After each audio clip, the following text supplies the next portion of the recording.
एकैचोटि दुईटा घरको बिहेमा यति धेरै रमाइलो गरियो कि 2 दिन अब त मलाई खट्यामै सुत्नुपर्छ होला। यस्तो थकाइ किन लाग्यो होला त भिडियोमा बनिरहनु सब थाहा पाउनुहुनेछ। अल गुड गाइज, हजुरहरू सबै सन्चै हुनुहुन्छ होला। मलाई चाहिँ हल्का बिहे लागेर घाँटीमा टन्सिल भएर गाह्रो बनाइरहेको छ। अब यो भिडियो त एडिट गर्नै पर्यो, कन्सिस्टेन्सी नभएपछि भिडियो बिग्रिन सक्छ। अब चाहिँ मैले के सोचेँ भनेपछि मैले चाहिँ नेपालीमा भ्लग बनाउन सुरु गर्नु पर्यो, किनकि नेपालीहरूले पनि मेरो भिडियो हेरुन् भनेर। मैले हिन्दीमा किन बनाउँथेँ भनेपछि मेरो इन्डियाको मान्छेले चाहिँ धेरै भिडियो हेर्थ्यो, नेपाली चाहिँ कम हेर्थ्यो। अब चाहिँ म नेपालमा छु 10-12 दिनको लागि, तबसम्म म नेपालीमा बनाउँछु। नेपालीमा राम्रो भ्युज कि रिस्पोन्स राम्रो आयो भने चाहिँ म नेपालीमै कन्टिन्यू गर्छु है। तर यो मेरो नेपालीमा फर्स्ट भ्लग हुन्छ सायद यो फेसबुकमा। यसमा चाहिँ मलाई राम्रो रिस्पोन्स चाहियो, त्यसपछि चाहिँ एकदम म नेपालीमा कन्टिन्यू गर्नेछु। ल अब चाहिँ सुरु गरौँ बिहेको कार्यक्रम है। मेरो भाउजू चाहिँ यहाँ हुनुहुन्छ, मेरो प्यारी भाउजू। यहाँले चाहिँ हामीलाई खाना दिँदै हुनुहुन्थ्यो, जे खानु भने खानु है बाबु, दबाएर खानु पर्यो, लाज नमान्नु भनेर आइ गर्दै हुनुहुन्थ्यो। मैले ठिक छ भाउजू, हजुरलाई पनि भ्लगमा देखाइदिन्छु भनेर भिडियो गराएको ल गरेँ। अनि फेरि भाउजूले हालिदिएको मायाले हालिदिएको खाना चाहिँ हामीले खाँदैछौँ, पुरै एकदम मासु सासु भेराइटी आइटमहरू। हामी चाहिँ क्यारम बोर्ड खेल्दा खेल्दै हामीलाई चाहिँ धेरै भोक लागिसकेको थियो। त्यसपछि हामी आएर खाना खानु पर्छौँ होइन। फेरि हाम्रो प्यारो भाउजूले फेरि बोलाउनु भयो, देख्न सायद आउनु बाबु खाना खानु पर्यो, पहिला खाना खानु पर्यो भन्नुभयो। त्यसपछि हामी खाना खान जान्छौँ। म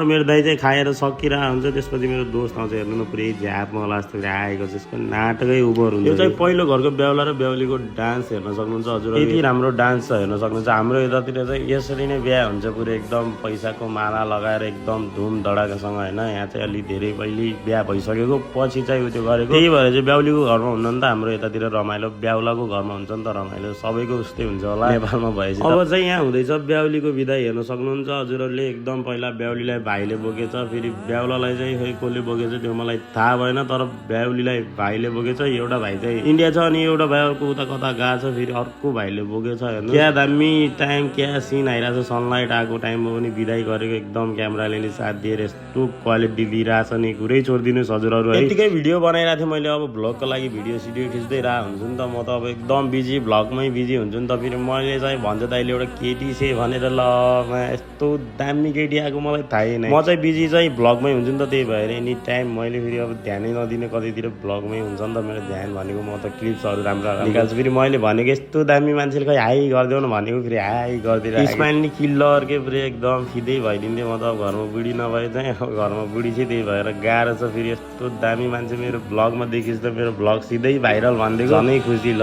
के भन्नु, अब मेरो बहिनीलाई हेर्न सक्नुहुन्छ, मेरो बहिनी देखेपछि खुसी दिदी जानलाई भनेर रोको नाटक गर्छ। हेर्नु यो चलाक चाहिँ नि, यो रोको नाटक गर्न नि कसले सिकाउँछ खै यसलाई। रुनको नाटक गर्न चाहिँ केटीहरूलाई मात्र आउँछ जस्तो लाग्छ हो मलाई त। यस्तो नाटक गरिदिन्छ नि रुनको पनि। अब हेर है, मैले भन्छु फेरि नानी हाई गरिदियो भनेको त पहिला रोको नाटक गरिदिन्छ। अब हेर नि रोको नाटक गरेर हाँस्छ फेरि, त्यो चलाक चाहिँ नि यो। अब चाहिँ बेहुलीको बिदाई हुँदाखेरि चाहिँ अब दिदीको आँखाभरि आँसु थियो, तर रुन सक्नु भएन। आफूलाई स्ट्रङ बनाउनु भयो, मलाई त्यही खुसी लाग्यो होइन। रुनु पनि भएन, खुसीसँग जानु पर्यो। सबैलाई ढोकभेट गरेर हामी चाहिँ यता एकदम फेरि चिलमा फेरि भ्लग सलग बनाइदिएर मेरो दाइ फुल झ्यापमा देखिया, तर केही पनि खाएको छैन मेरो दाइले है। तर जे पनि भनौँ दुनियाँले, तर गाउँमा चाहिँ रमाइलो गर्न खुब मजा आउँछ होइन। गाउँमा आफ्नो गाउँमा बिहे सिहे भएको बेला रमाइलो गर्न चाहिँ यस्तो मजा आउँछ नि। अब इन्डियाबाट विस गरेर आउँछ सबैले। अब 10-12 दिनपछि दोस्तको बिहे छ, अब दोस्तको बिहेमा हुन्छु हुँदैन मलाई थाहा छैन, तर चाहिँ यस्तो इन्जोय मस्त दिन होइन। फेरि आउला जस्तो लाग्दैन कि मलाई, मजाको दिन है। यही भ्लगिङ गरेर मलाई हजुरहरूले सपोर्ट गर्नुभयो भने धेरै पैसा कमाएर फेरि म घरै बस्छु। फेरि हर कसैको बिहेमा गएर यस्तो इन्जोय गर्ने। फेरि हामी त्यो बिहे सकेर चाहिँ अर्को बिहेमा जाँदा जाँदै उहाँ चाहिँ पहिल्यै बिदाई हुन लागिसकेको रहेछ। बेहुला बेहुलीको डान्स पनि खिच्न सकेन। यहाँ त पुरै एकदम घुमाइ फिराइ गरेर स्कोर्पियोमा हालिरहेको थिएँ। मेरो चाहिँ मोटी बहिनीले चाहिँ पुरै हाई पुरै पारा देखाइदिएर, फेरि यिनी जलपरी चाहिँ को हुन् थाहा भएन, तर मैले भ्लग गर्दैछु हाई भनिदेऊ न भनेको हाई भनिदिएर, स्माइल छैन भनेको स्माइल देखाएर हाई भनिदिएर। फेरि यिनी चाहिँ मेरो भान्जी हुन्, फेरि मेरो सानो भान्जी र ठुलो भान्जी। यिनी फेरि क्यामराम्यान भएर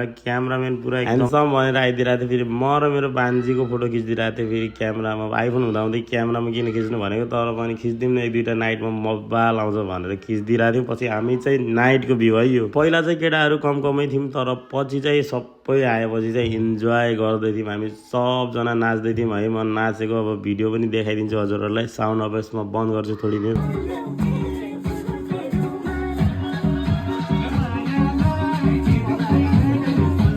अब चाहिँ मेरो भान्जीसँग नाच हेर्न सक्नुहुन्छ हजुरहरूले। गीत सुन्ने भएपछि गीत नै सुनाइदिन्छु है।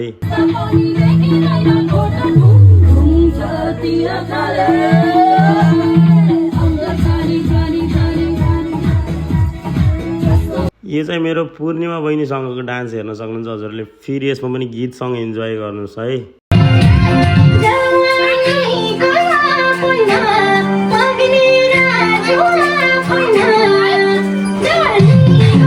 आशा गर्छु कि मैले नेपालीमा बोलेर बनाएको भिडियो हजुरहरूलाई मन पर्यो होला मन परेमा लाइक कमेन्ट सेयर फलो गर्न नभुल्नु होला छिटै अर्को मिनी भ्लगमा भेटौँला तबसम्मको लागि bye bye take care guys